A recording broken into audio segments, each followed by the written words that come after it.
류일임의 동생 류희목이 2023년 9월 5일 JTBC 뉴스룸에 대해 민원을 낸 사실을 확인했죠? 네, 그렇습니다. 이 카톡 보이시죠? 네, 네, 당사자죠? 제가 확실하게 기억이 나질 않습니다. JTBC 뉴스룸 민원인 관련 보고라는 보고서 작성했죠? 맞습니다. 누구한테 보고했습니까? 옆에 있는 전 종편 보도채널 팀장인 장경식 팀장에게 보고했습니다. 네. 장경식 증인께서는 김종인 증인으로부터 보고서 보고받았죠? 네, 그렇습니다.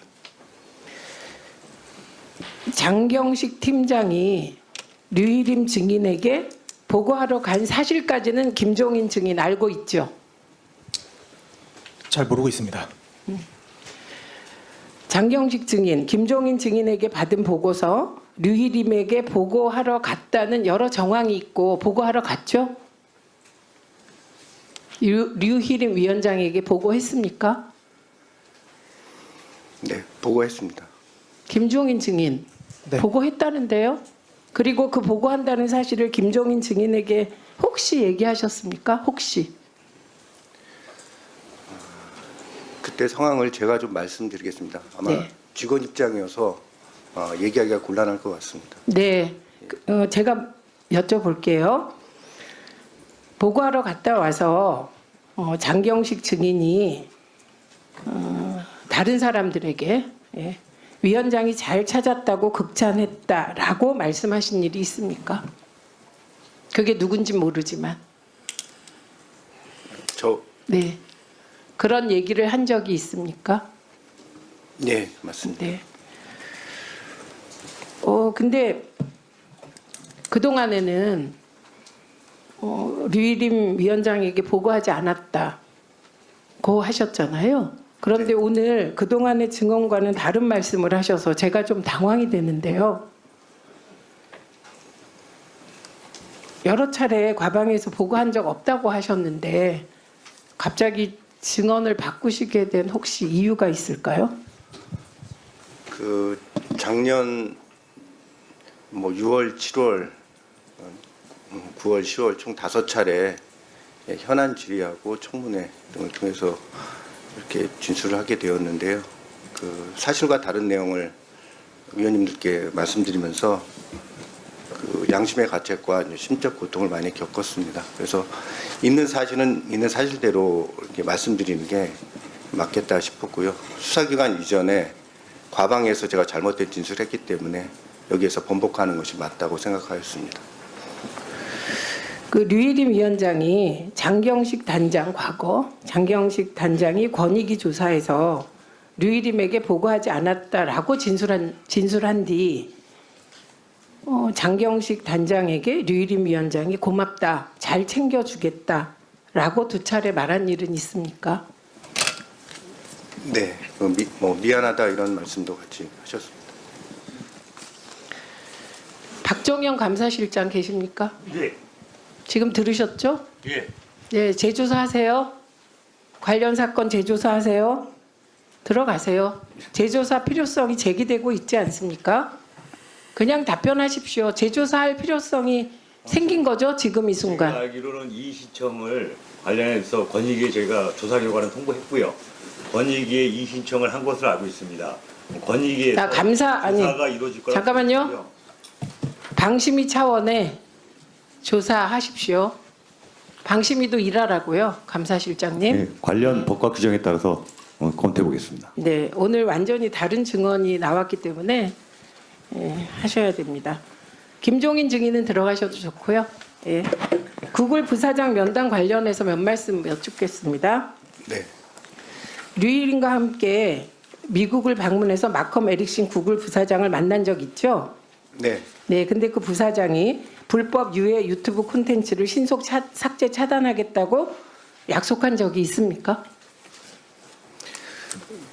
그 두 가지 작년에도 말씀드렸지만 그 두 가지에 대해서 그 표현을 프라미스라는 표현을 쓰지 않았고, 네. 예, 근데 저희가 이제 메이크 슈어라든지 커미트라는 이런 표현을 썼습니다.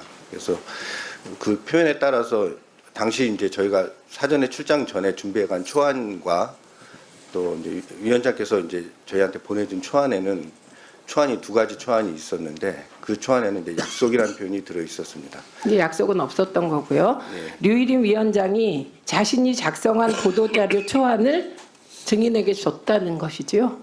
네. 네. 그리고 구글 부사장 면담 때 민망한 일들이 실제로 벌어졌었죠. 류일임 위원장이 언성을 높이고 손으로 테이블을 쳤잖아요. 맞죠? 그 이제 부사장이 그 신속 삭제에 대해서 좀 확신한 답변. 확약을 하지 않으니 류일임 위원장이 화가 났던 것이에요. 그렇죠? 좀 예. 그래서 결과적으로 구글과 우리가 구글에 협조할 사안이 많잖아요. 방심위는. 네. 그런데 그런 일들이 제대로 이루어지게 되었습니까? 구글 측이 굉장히 당황했다고 전해졌습니다. 사전에 조율된 내용이 아니었기 때문에 그 다음 주인가 그 한국 법인에서 왔었고요. 예, 그 당황했다는 그런 표현을 하였습니다. 네. 그런 들어가셔도 좋고 이석하셔도 좋습니다. 그러니까 앞으로 장경식 증인도 류일임 위원장도 수사기관의 수사를 받게 될 겁니다.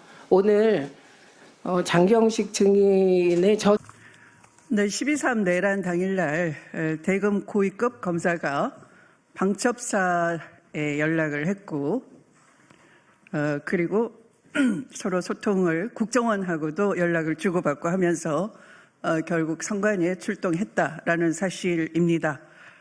그런데 이 고위급 검사 2명이 출동하고 서로 연락을 방첩사와 국정원과 취하고도 검찰은 내 식구 감사기로 내란 진상 조사에 가담했던 검찰에 대해서는 수사를 전혀 하지 않고 있는 심각한 상황입니다. 시작하겠습니다. 12.3 내란이 있었던 이 자정 무렵 12월 3일로 넘어가는 00시 37분 또 00시 53분 다시 말씀드리겠습니다. 12월 4일 00시 37분, 00시 54분 대검 선임 과장과 방첩사 대령, 국정원 처장 사이에 통화 내역을 확인했습니다.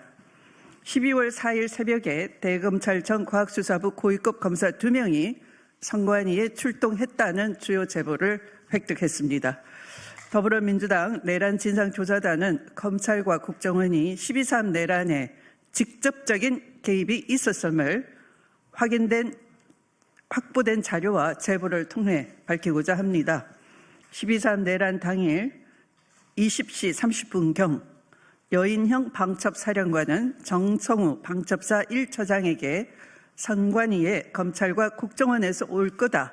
중요한 임무는 검찰과 국정원에서 할 거니 그들을 지원하라라고 지시를 하였고 이에 정성우 방첩사 1처장은 23시 50분경 방첩사 대령 8명에게 같은 내용의 명령을 하달했다고 합니다.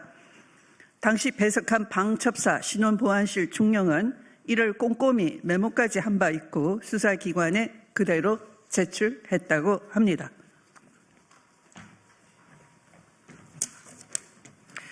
검찰이 개입되었다라고 하는 증거 아니겠습니까? 법무부가 개입되었다는 증거 아니겠습니까? 법무부와 검찰은 이에 대해서 답변해야 할 것입니다. 그리고 이와 관련해서 철저히 수사해야 합니다. 당시 정성우에게 지시받은 방첩사 인원 중 대령 4명의 검찰과 국정원 개입 관련 진술을 확보했는데 그 진술은 다음과 같습니다.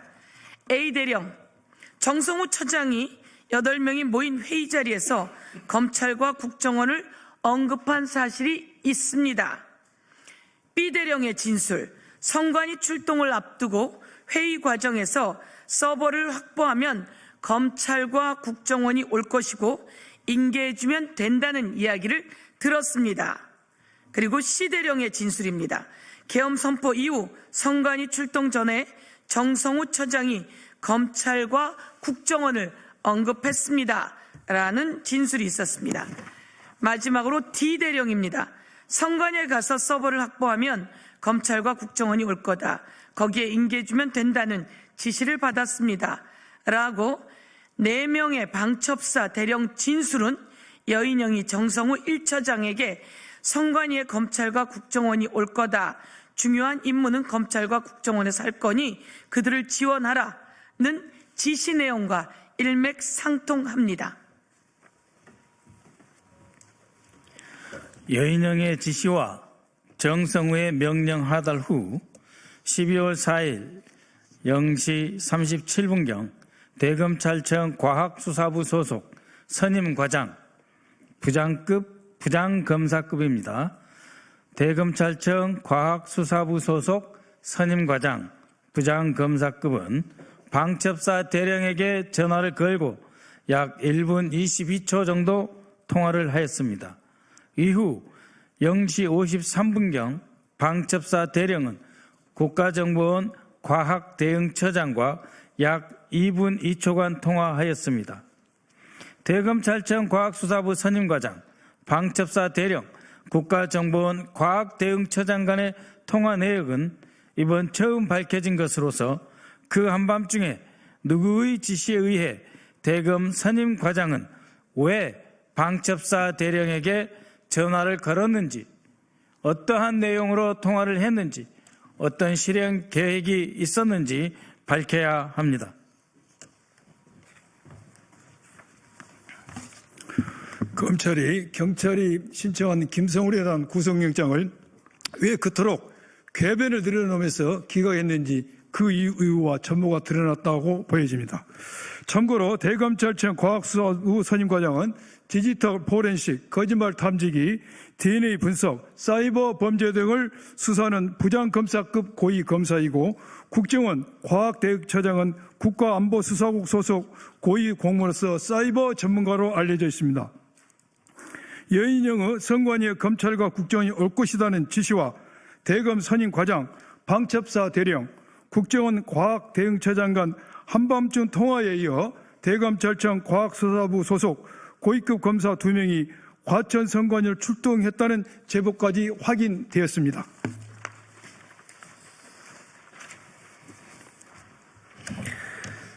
무엇보다 선관위로 출동한 고위급 검사 2명 중 1명은 12월 3일 내란 당일 방첩사 대령과 통화한 인원인 대검 과학수사부 선임과장이라고 합니다. 제보 내용이 사실이라면 대검 고위검사는 방첩사 대령과 소통한 후에 과천 선관위로 출동한 것으로 12월 3일 내란 관련 실질적인 검찰 개입이 드러났다고 볼 수 있습니다. 그런데 김용현, 윤석열 공소장에는 이 부분과 관련해서 국정원은 나옵니다마는 검찰은 나오지 않습니다. 국정원과 수사기관 등 이렇게 나옵니다. 이 부분과 관련해서 오늘 밝혀진 부분은 분명히 검찰이라고 적혀져 있다라는 부분입니다. 그리고 또 하나 부분은 제보받은 2사람, 출동했다고 받은 2사람 중에 1명이 통화한 사실, 방첩사하고 국정원하고 통화한 사실이 최초로 드러났다라는 것이 핵심입니다.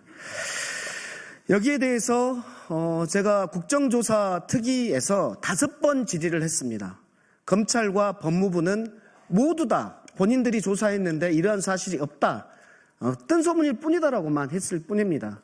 여기에서 수사기관은 대검 과학수사부 소속 고위급 검사 2명이 왜 출동했는지, 그리고 추가적으로 수사관은 또 몇 명이나 출동했는지, 또 누구의 지침을 받았는지, 이런 부분에 대해서 의혹을 명명백백하게 밝혀야 됩니다. 이처럼 검찰의 12.3 내란 관련 개입이 명백히 드러난 만큼 수사기관은 검찰 개입 여부를 철저히 수사해서 진실을 밝혀야 됩니다. 그리고 국힘당은 특검을 즉시 수용해야 됩니다. 헌법재판소는 빠른 탄핵 인용으로 이제는 국정 안정과 민생 회복을 위해서 함께 힘써주기를 바랍니다. 이상입니다. 혹시 총장님, 오늘 이 자리에서 저 처음 보신 거죠? 텔레비나 뭐 이런 텔레비전 이런 거 말고 네. 얼굴을 대면한 건 처음 아닙니까? 네, 개인적으로 처음 뵙습니다. 처음 뵙죠. 네. 공적으로나 사적으로나. 네. 저도 우리 김용빈 사무총장님 본회의 때 나오셔서 말씀하시는 거는 보고 했습니다만 이렇게 직접 이 거리에서 얼굴을 대면하는 건 제 생애 처음인 것 같습니다. 맞죠? 네, 맞습니다. 그러면 영상 하나 좀 보시죠. 대학 전문가 분석입니다. 위조 투표지를 9,979표를 더해준 겁니다. 사전 투표장에 오지 않은 사람을 부풀려가지고 10,000표 정도를 더해준 거죠. 공정호 TV를 꾸준히 오신 분은 다 봐가고 계시겠지만 대한민국 공직선거에 이런 부정선거 방법은 합성 데이터를 만들어서 국민들에게 사기를 치는 겁니다. 가짜 투표지를 집어넣어가지고 국민들에게 사기를 친 것이 바로 김용민과 노태악이 해온 짓거리인 겁니다. 서울 같은 경우는 3장당 1장을 집어넣은 겁니다. 진짜 가짜표, 진짜 가짜표. 모든 가짜표는 로마로 통하는 겁니다. 모든 이런 가짜표는 다 민주당 후보에게만 드리는 겁니다. 국힘당 후보는 절대 표를 한 표도 못 받는 겁니다. 그래서 부정 세력의 이런 부정 선거의 중심에 바로 선거 기획과 집행의 모든 중심에는 더불어민주당이 있는 겁니다. 여기를 보면은 이 영상 처음 보셨습니까? 네, 제가 알기로는 우리 사무총장님은 윤석열 대통령과 대학 과 동기라고 알고 있어요. 맞습니까? 맞습니다. 제가 그 물어보는 건 저하고 전혀 관계가 없다는 얘기를 하는 겁니다. 근데 지금 이 공병호 TV에 저 사람이 얘기하는 주장은 그렇습니다. 선관위원장 노태악 위원장님 대법관도 하시죠. 이분하고 우리 김용빈 사무총장이 한민수를 위해서 44,623표를 만들었답니다. 어떻게 생각하십니까? 오늘 처음 본 저를 위해서 이런 불법적인 행위를 하셨습니까? 계속 이런 부정선거론에 대해서 저희들이 반박하는 이유 부분에서 저희는 전자 투표 방식이 아니라 실무 투표 방식이라고 말씀을 드렸습니다. 지금 저 주장이 가능하기 위해서는 기본적으로 위조된 투표지를 지금 투표함에 넣는 행위가 반드시 있어야 되지 않겠습니까? 그런데 우리 의원님도 아시고 우리 국민들께서도 직접 투표장에 가셔서 보셨겠지만 투표함을 지키고 있는 참관인이 다 그걸 보고 있습니다. 알겠습니다. 네네. 우리 사무총장님 설명은 익히 많이 들어서 국민들 아시는데 보시면 노태악 위원장이나 김용빈 사무총장님이 제가 하던 표를 조작할 수도 없고 할 이유도 없지 않습니까? 그렇습니다. 그러면 다음 한번 보십시오. 이 공병호 TV는 1월 10일 날 내란 선전죄로 더불어민주당이 고발한 유튜버 중에 한 명입니다. 근데 좀 전에 보신 영상을 올린 날짜가 1월 30일입니다. 고발이 돼도 여전히 이 제목 한번 보십시오. 이게 가능한 얘기입니까? 선관위 더러운 작업. 선관위 이런 식의 부정선거 음모론을 지금도 하루에 5개씩 올리고 있습니다. 이러한 가짜뉴스 어떻게 보십니까? 저희 나라뿐만 아니라 이 선진국, 미국을 비롯한 유럽이나 이런 선진국에서도 이 페이크 뉴스 때문에 많은 논란이 있는 것으로 알고 있습니다. 그런데 보시면 다음 화면 보십시오. PPT 보시면 윤석열 대통령이 아시는 것처럼 최후 변론에서도 또 가짜뉴스를 얘기합니다. 우리 사무총장님의 같은 과 동기시기도 한데 가짜 부정 투표용지, 투표 결과가 납득하기 어렵다는 쭉쭉쭉 얘기합니다. 부정선거 음모론. 어떠한 근거도 되지 못하면서. 근데 최근 언론 보도 보면 그 앞으로 가보시죠. 노상원 전 정보사령관 이분이 계엄 4대 임무 중에 부정선거 관련 콜센터 설치도 주문했다고 합니다. 이 보도 내용 보셨지요? 네.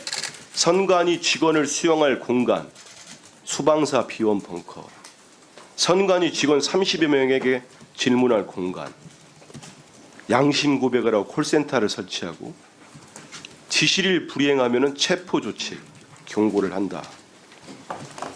이런 충격적인 얘기를 합니다. 결국은 이 계엄을 실무적으로 준비했다고 하는 노상원 전 정보사령관이 이런 식의 계획을 짰다는 것은 저는 선제 마지막 날까지도 윤 대통령이 이런 부정선거 망상에서 벗어나지 못하고 있기 때문에 그렇다고 봅니다. 어떻게 생각하십니까? 그 망상 아닙니까? 실제와 다르다고 몇 번을 말씀드렸습니다. 그게 거짓된 생각이지요. 결국은 네. 실제와 다른 있을 생각을 수도 가지고 있는 겁니다. 네, 있을 수도 없고 예. 기본적인 전제 조건에서 아까 보여드렸던 일장기 투표 관련한 부분은 부정선거를 주장하시는 분들의 기본 그 부정선거의 요인 자체는 사전 그 투표값에 알겠습니다. 있습니다. 그런데 지금 논의되는 이 일장기 투표는 본투표지에 네. 대한 겁니다. 맞습니다.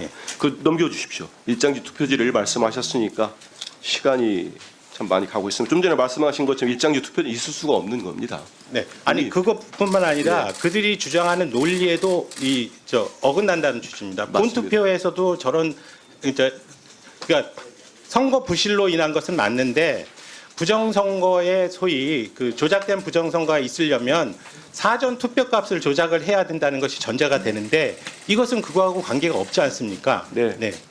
그렇기 때문에 이 보도를 통해서도 자세히 다 이게 이른바 일장지 투표지에 왜 이런 게 나왔는지 다 밝혀졌습니다. 그럼에도 불구하고 대통령 윤석열이 저런 생각을 버리지 않고 선동을 하니까 이걸 믿고 있는 분들이 많습니다. 다음 넘겨보십시오. 그 결과가 나옵니다. 일장지 투표지도 있고요. 결국은 최근에 우리나라 민주주의 지수가 대폭락을 했습니다. 완전한 민주주의 국가에서 저들 때문에 윤석열과 그 일당 때문에 결함이 있는 민주주의로 우리나라가 이렇게 나락으로 떨어지고 있습니다. 제가 지금까지 말씀드린 내용들을 결국은 우리 사무총장께서 보다 더 적극적으로 반박을 해주시고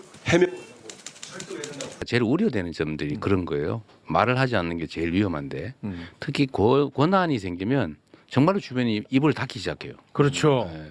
근데 그건 거의 인간의 본성에 가까운데 네. 그걸 어떻게든지 하게 만드는 게 진짜 실력입니다. 아, 진짜 맞습니다, 실력이고. 진짜.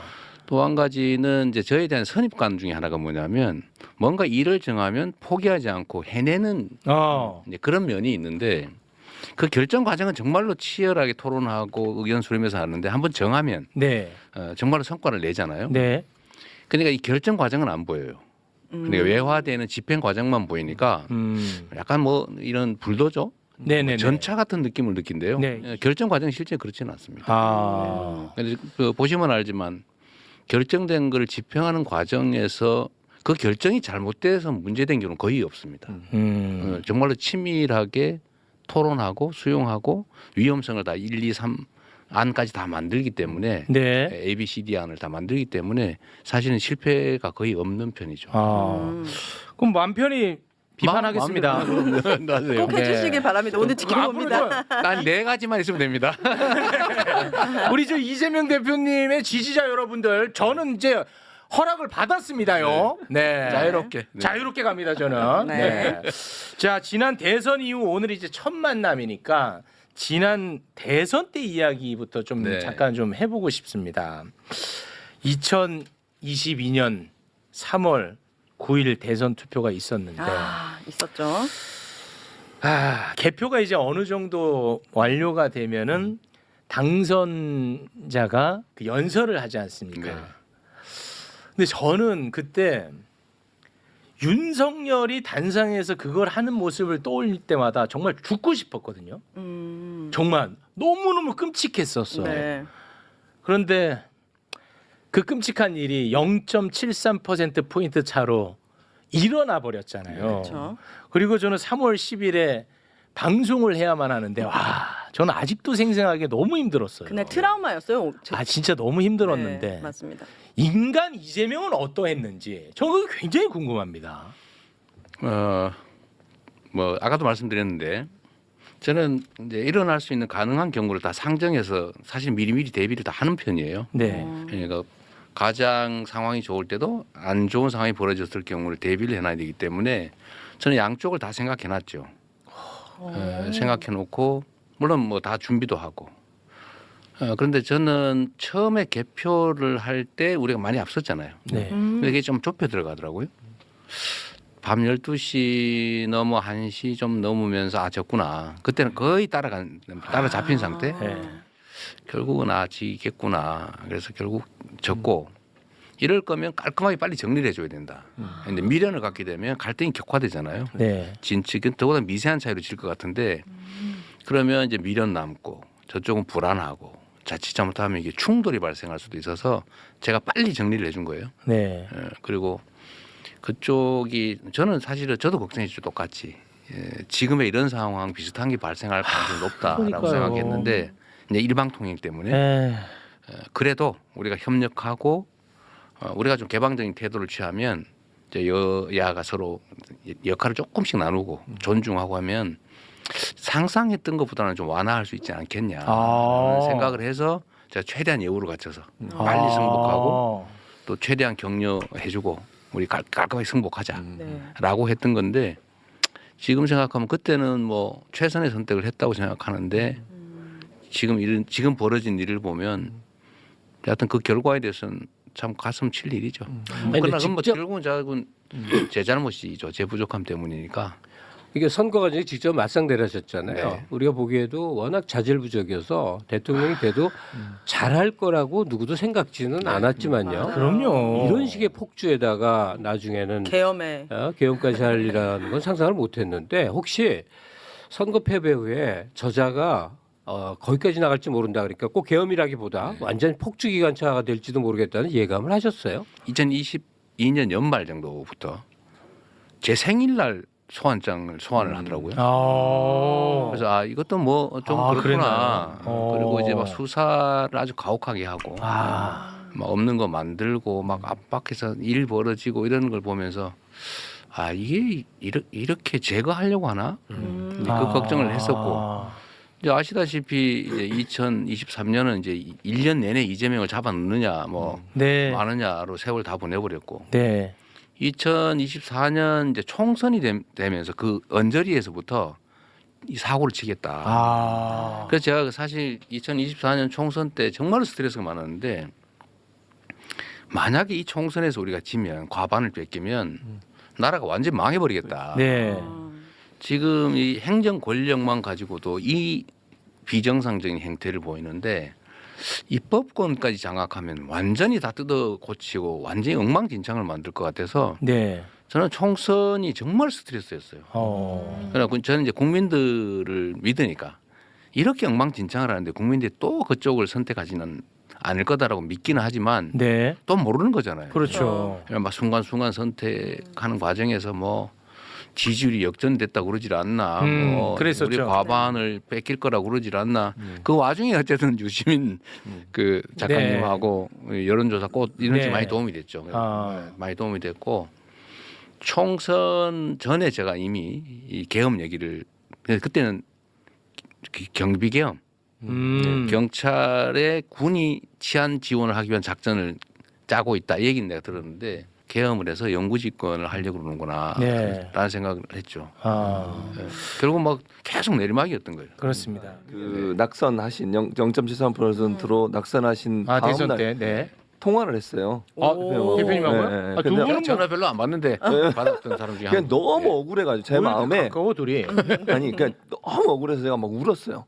너무 분하고 억울해서 공직으로 갈 줄 알았는데. 왜 이러세요? 근데 왜 하세요? 아니 그게 아니라고요. 시반 좀 이상한 것 같아요. 근데 의외로 대표님이 진짜 아까 의외로했어요 진짜로? 아니 담담하게. 진짜요? 진짜라니까.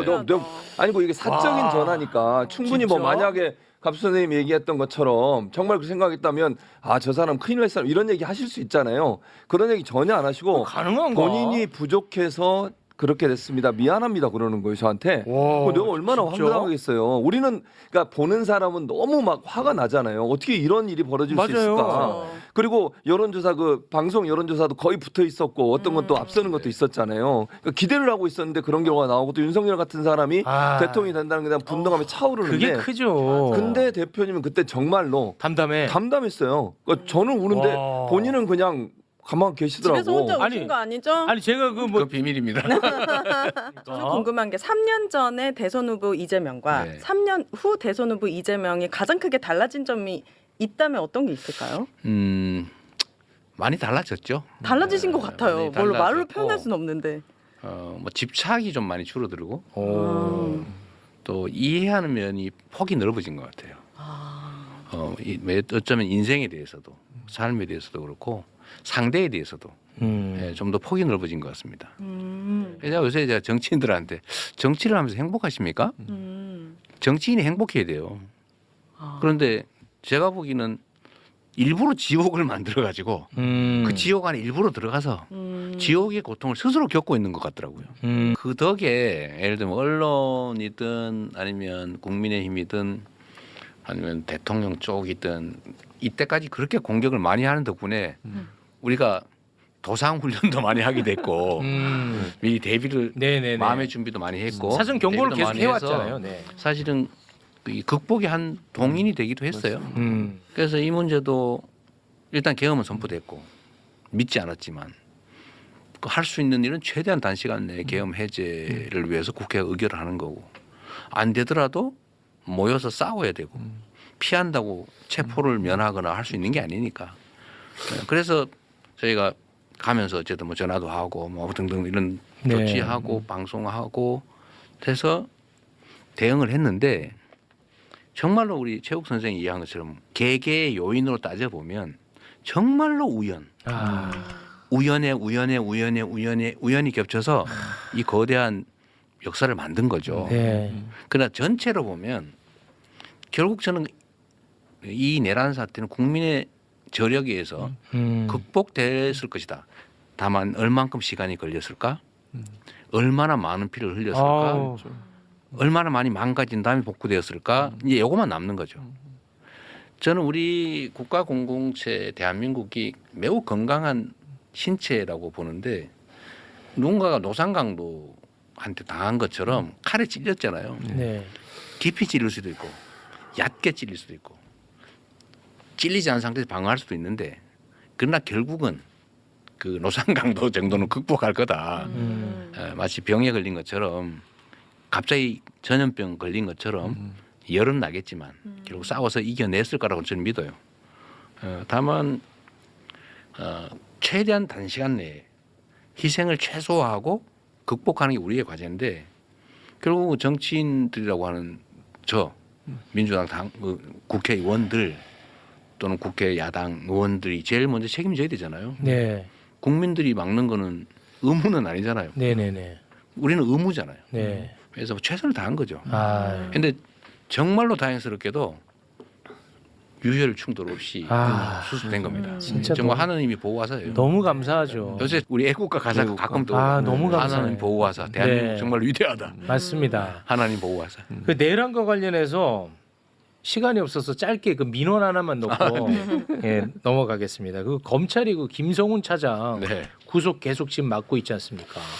그리고 내란 혐의가 있는 경찰들 다 진급시키고 그러게요. 그리고 대통령실 직원들은 혐의점에서 다 빠져 있단 말이죠. 그렇죠. 요거는 진짜 우리 대표님이 혼 좀 내주셔야죠. 요 부분은. 혼을 낼 수 있을지는 모르겠는데 국가 공동체 운영 유지를 위한 최소한의 질서를 파괴했다. 이건 결코 용서해서는 안 된다고 봐요. 뿌리를 정말 뽑아야 됩니다. 뽑아야 됩니다. 씨앗조차도 다 제거해야 됩니다. 맞습니다. 그런데 지금 상황으로 봐서는 그럴 것 같지가 않아요. 맞습니다. 그럴 것 같지가 않고 그 방법은 뭐 특검을 하든지 특검도 지금 계속 벽에 거부권에 걸려 있으니까요. 최상무. 결국 국민들의 힘으로 근본적인 변화를 만들어내야 되겠죠. 그 중에서도 저는 공화국의 기본 질서를 통째로 부셔버리는 이런 시도는 앞으로 영원히 꿈도 못 꾸게. 맞습니다. 맞아요.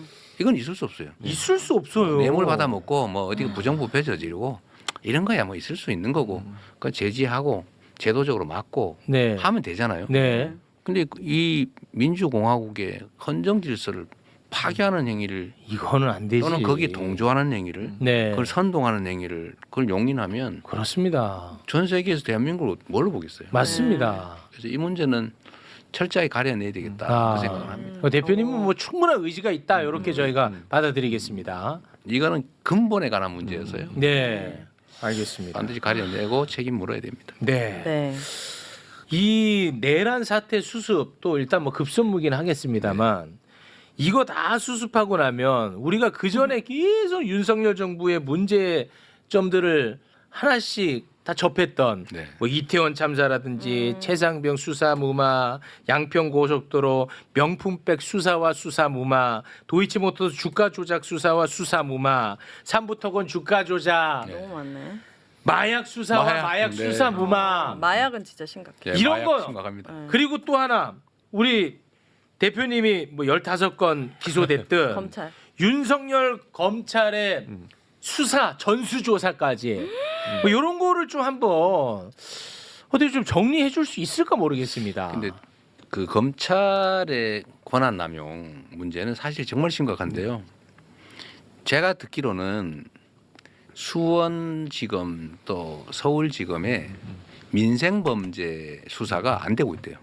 아, 그게 이게 편중돼 미제 있어서. 사건이 너무 많아졌다는 몇 배 늘었다는 거예요. 아이고. 통계적으로. 참 진짜. 예를 들면 뭐 전세 사기를 당했다, 뭐 내가 누구한테 뭐 피해를 입었다 이런 거 빨리 수사해서 처리해 줘야 되잖아요. 맞습니다. 이게 이런 걸 민생범죄라고 하는데 아이고. 그걸 안 하고 누구 때려잡을 그것만 하고 있는 거예요. 정치 수사만 하는 거예요. 저만 하는 게 아니고 언론인들 중에 똑바로 제대로 보도하는 사람들 맞아요. 잡으려고. 네. 아니 세상에 무슨 보도했다고 구속영장을 2번씩 청구하고 구속됐어요 실제로. 그게 말이 됩니까? 말이 됩니까 안 되죠. 진짜. 아. 막 압수수색을 대대적으로 하고요. 아. 원래 명예훼손 사건은 강제 수사를 잘 하지 않아요. 더군다나 대통령의 명예를 훼손했다고 아. 특수수사단을 꾸려가지고 그 압수수색에다가 막 구속영장 청구하고 이게 말이 되나요? 아. 근데 그런 거 하잖아요. 네. 어쨌든 그런 점들을 한번 정리를 해야죠. 맞습니다. 저만의 문제가 아니고 지금 언론인들 당한 게 너무 많거든요. 맞습니다. 그래서 언론인들을 입을 통째로 틀어 막아버리려고 했던 거예요. 네. 어떤 것이 이제 가장 좋았냐라고 여쭤봤었는데 그때 어머니가 정말로 환하게 웃으시면서 나를 봐라. 그건 말이 안 되죠. 이게 그것도 역시 민주주의의 토대라고 할 수 있는 표현의 자유, 언론 출판의 자유를 통째로 망가뜨리려고 했던 겁니다. 네. 상당 정도 망가뜨려졌죠. 그렇습니다. 보도하기 무섭잖아요. 네. 말하는 거 무섭잖아요. 무섭죠. 자기 검열을 하게 됐거든요. 맞습니다. 혹시 내가 이 말했다가 어떻게 되는 거 아닐까? 이거 심각합니다. 네. 그래서 이런 점은 한 번씩은 정리해야 되겠죠. 근데 다만 최욱 씨가 지금 그 이 대표께 질문을 드릴 때 그랬거든. 무슨 사건 한참 나열하면서 해결 제대로 해야 되지 않느냐. 나는 그게 해결이 되는지도 안 되는지 잘 모르는 상황이 왔으면 제일 좋겠어요. 네. 그게 무슨 그렇죠. 소리냐면 이게 우리 사회가 왜 이렇게 어두워졌냐면 미래에 대한 희망, 전망 이게 굉장히 어두워진 겁니다. 80년대 전두환 치하에서도 취직하기 어렵지 않았다고 그러고 더 잘 사는 꿈이 있었거든. 그러니까 이재명이 나라를 맡았는데 이 사회적 논점이 어디로 가냐면 경제 제도약이라든지 뭐 여러 가지 그 브라이트한 사이트 쪽에 막 있고 그 이면에서는 청산해야 될 것들이 착착 조용히 무섭게. 뭐 무섭게는 아니고요. 무섭게 이런 단어 쓰면 안 돼요. 네, 기본적으로. 네. 그러니까 법대로 절차대로. 김기수 선생님께서 말씀하신 것처럼 누군가 우리 공동체 안에서 뭘 어겼어요. 그걸 막 이잡듯이 잡아가지고 하는 게 중요하지 않아요.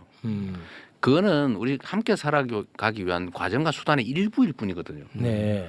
그걸로 예를 들면 검찰, 경찰의 수사 기소권이라고 하는 게 역량이 한계가 있어요. 무한대로 할 수 있는 게 아닙니다. 네. 그럼 이걸 가지고 뭐부터 해야 되냐? 아까 말씀드린 대로 국민들이 국가를 믿고 법을 믿고 살 수 있도록 네. 소위 민생 치안 이런 데 집중해 줘야 됩니다. 네. 근데 그거 놔두고 누구 잡으러 쫓아다니고 누구 복수하려고 막 없는 거 그런 거 안 되죠. 이런 거 하면 안 되잖아요. 네. 그런 걸 하지 말아야 된다. 두 번째로는 우리가 국가가 가진 역량으로 지금 먹고 살기도 어려 죽겠는데 미래가 불확실해 가지고 아이도 낳지 않은 세상이 돼 버렸는데 여기에 대해서 우리가 새로운 희망을 만들어 줘야 되잖아요. 아, 맞습니다. 우리의 자녀들은 나보다 더 나은 삶을 살게 될 거야. 이런 희망이 있어야 되잖아요. 맞습니다. 그래서 저는 인공지능 시대가 새롭게 도래하는데 그거를 새로운 희망의 전기를 좀 만들자. 작게라도.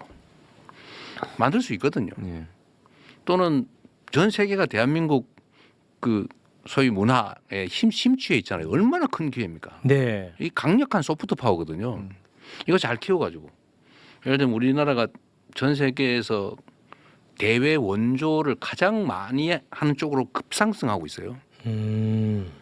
대외 원조. 미국은 지금 없애버린다잖아요. 네. 예를 들면 이게 연간 제가 보니까 6조 8천억인가 된대요. 연간 네. 해외 원조가. 근데 그런 것들을 예를 들면 문화 산업이라든지 아니면 그 외교 문제에 좀 연관을 지어서 기업들이 문화를 기반으로 대한민국을 알리고 문화 산업을 그 나라에 좀 진출하게 하는 좀 계기를 쓸 수 있잖아요. 그런 걸 하면 저겠는데요. 한국어 배우는 사람들이 늘어난대. 네. 그래서 한국어 배우는 앱 이런 것도 수출이 된답니다. 예를 들면 아주 작게 보면 이런 것들이 쌓으면 큰 재산 되거든요. 네. 그럼 희망 생기잖아요. 그렇죠. 그래서 그 희망을 만드는 일에 우리가 주력해야 되는 거죠. 그 짧은 시간에 한정된 역량을 가지고 누구 잡으러 쫓아다니고 뭐 누구 이제 전에 뭐 이렇게 했으니까 한번 이놈 한번 혼내줘야지. 그럴 시간이 세상에 어디 있습니까? 맞아요. 아까 그 22대 국회 효능감을 얘기를 했지 않습니까? 네. 제대로 된 사람들이 선발돼서 전력을 다하니까 이런 결과물을 낳더라. 네. 행정부가 그런 걸 보고 싶어요. 그렇습니다. 한국의 국가 역량이 내각에 총 집결하고 그 대장이 이재명 대통령이에요. 그래서 스타 장관들이 부처마다 있는 거야. 장차관들이. 그래갖고 그들에 의해서 국가 중요한 일들이 집행이 맞아요. 되고 의료 문제도 대통령한테 난리치고 청와대 수석들이 안 내고 하는 게 아니라 보건복지부 장관 잘난 대단한 놈이 하나 앉아갖고 막 진두지휘하고 뛰어다니는 거예요. 그런 게 와야 국가가 정말 효능감 있게 막 돌아가지 않을까요? 저도 사실은 꿈꾸는 게 그런 것들인데요. 공무원들의 마인드에 따라서요. 세상의 일이 다르게 반응해요. 제가 예를 하나 들면 성남에 그 화재 사고 얼마 전에 발생했잖아요. 네. 그 BYC 건물이라고 전소했는데 거기 수백 명이 그 안에 있었거든요. 그래서 사상자 한 명도 없었어요. 그리고 제가 성남시 있을 때도 학원 건물이 하나 불탔는데 그 전소했어요. 그런데 거기도 학생이 270명인가 뭐 200 몇십 명이 있었는데 한 명도 사상자가 없었습니다. 근데 보통 화재사가 대규모로 화재 사고가 발생하면 사상자가 생기거든요. 근데 왜 없냐면 사실은 이유가 있어요. 제가 그때 시장을 하면서 집합 건물에 방화문 네. 안 닫히는 걸 전부 단속을 했어요. 아, 그 점검을 하셨어요. 점검을 싸게 해가지고 전부 다 자동으로 닫혀야 되거든요. 근데 보통 이 말발굽 해가지고 열어놓고 스프링 다 고장나고 막 계단에 뭐 쌓아놓고 막 이러거든요. 네네. 그걸 제가 다 단속을 했을 뿐만 아니라 신고하면 포상제도까지 만들었어요.